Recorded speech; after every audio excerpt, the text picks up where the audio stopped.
Okay, mga mamin sir, magandang araw naman po sa inyong lahat. So meron po tayong napakagandang aging dito na 3 trades brother brand. Panoorin nyo po yung full video tutorial ng ating aging na napakaganda.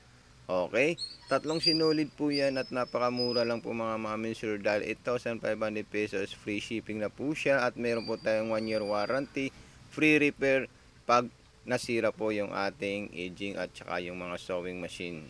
Okay, tingnan nyo po, napakaganda po yung pasada ng ating aging machine. Solid na solid po siya, all metal body in parts at saka foot control po siya na original. Ang brother po talaga siya mga mamin sir. So maraming salamat po sa inyo. God bless and more power po. Okay, follow po yung FB page natin, Mato Sewing Machine Vlog, TikTok account, Mato Sewing Machine, and YouTube channel, Mato Panumpang Vlog. So thank you so much. God bless and more power po. Peace out po.